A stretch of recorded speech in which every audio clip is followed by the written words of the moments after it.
Mardi 12 mai.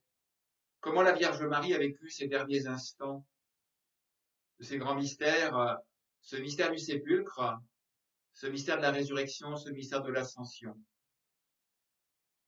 Ce mystère du sépulcre, ce samedi saint, est un mystère de silence. Jésus, tout au moins son corps, est caché dans les entrailles de la terre.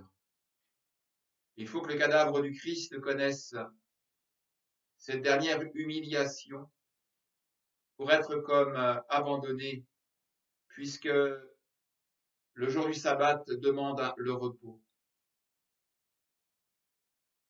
Comment Marie a vécu ce mystère douloureux?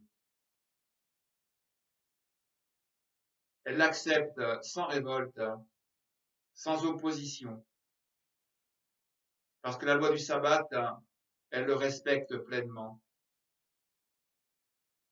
Mais en respectant ce sabbat,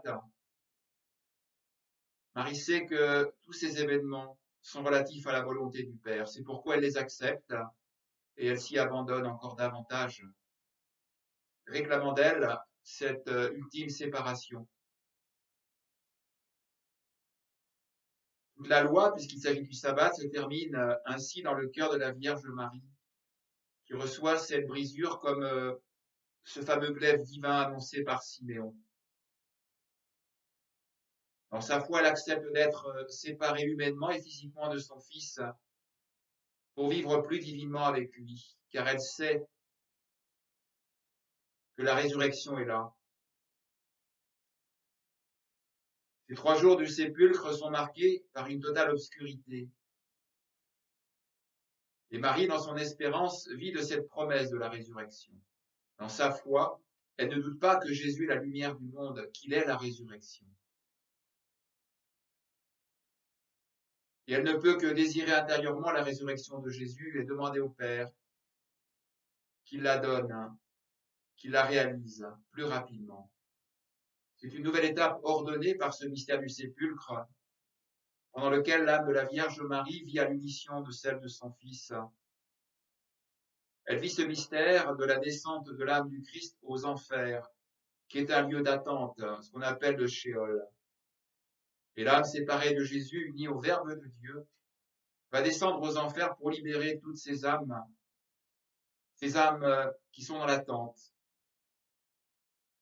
Marie attend dans l'amour avec patience, acceptant cette ultime épreuve. Pourrions mettre en parallèle cet avant joyeux qui prépare la naissance de Noël avec cet avant douloureux qui prépare la naissance glorieuse du Christ. C'est toujours un mystère de foi, d'espérance et d'amour chrétien, avec des modalités bien différentes. Marie a vécu ce temps du sépulcre dans la douleur, comme un grand repos préparant au mystère de gloire. Et ce premier mystère de gloire, c'est le mystère de la résurrection. C'est étonnant de voir que dans l'Écriture, il ne nous est rien dit de la présence de la Vierge Marie dans les mystères glorieux, sauf à la Pentecôte. Cela ne signifie en rien qu'elle ait été comme absente au mystère de la résurrection et de l'ascension, et ces silences ont une signification qu'il faut essayer de comprendre. Dans le gouvernement de Dieu,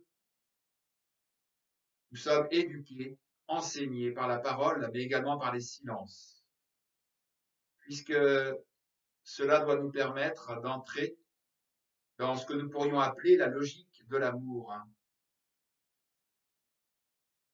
Il y a des choses dans le domaine de l'amour qui ne peuvent pas être dites, enseignées par des mots. Le silence est comme le lieu qui nous dispose à recevoir ce don. Et la foi est ordonnée à l'amour. C'est pourquoi Marie garde dans son cœur, dans le silence, les paroles de Dieu, comme elle l'a fait à l'Annonciation. Ce n'est donc pas surprenant que ces derniers mystères de la croissance de l'amour soient si silencieux. Marie entre toujours davantage dans une vie de prière, une vie intérieure, cette vie contemplative, puisque cette vie glorieuse se réalise en Dieu et par Dieu. Quand nous regardons Marie de Magdala au matin de Pâques, qui suit l'inclination spontanée de son cœur, de sa nature humaine, de sa générosité, Eh bien, nous voyons qu'elle cherche Jésus là où il n'est plus, et elle a du mal à entrer dans cette vie contemplative. Pourtant, c'est bien là où il est. En même temps, Dieu lui accorde cette première apparition. Mais tout de suite, Jésus la corrige.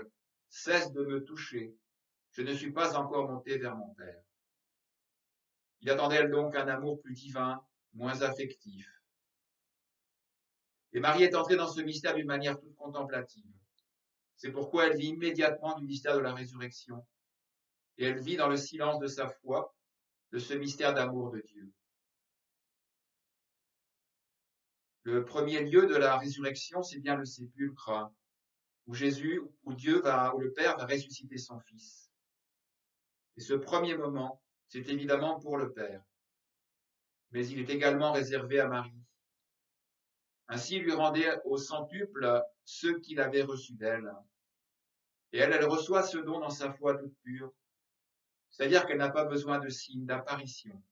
Et c'est sous le souffle de l'Esprit Saint qu'elle adhère spontanément à ce mystère de gloire. Elle en vit toute recluse dans l'âme du Christ, comme si elle ressuscitait avec lui. Et Marie ne vit alors que des choses d'en haut, ne vivant plus que de son Christ, de son Fils ressuscité. Saint Paul, dans l'épître aux Colossiens, chapitre 3, si donc vous êtes ressuscité avec le Christ, recherchez les réalités d'en haut. C'est là qu'est le Christ, assis à la droite de Dieu. Pensez aux réalités d'en haut, non à celles de la terre. En effet, vous êtes passé par la mort, et votre vie reste cachée dans le Christ en Dieu.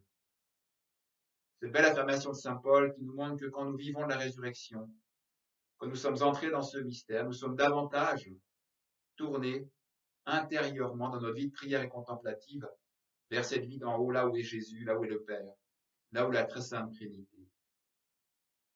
Quant à saint Jean, il n'avait pas cru pleinement le mystère de la résurrection. Ce mystère qui est un trésor infini, eh bien Marie doit encore attendre avant d'en vivre totalement. Cette présence de Jésus glorifié va ordonner toute sa vie vers le Père. C'est la dernière étape de sa vie, où sa vie est inclinée, orientée vers son Père. Elle va y aller par son Fils Jésus, elle y est entrée déjà dans sa foi.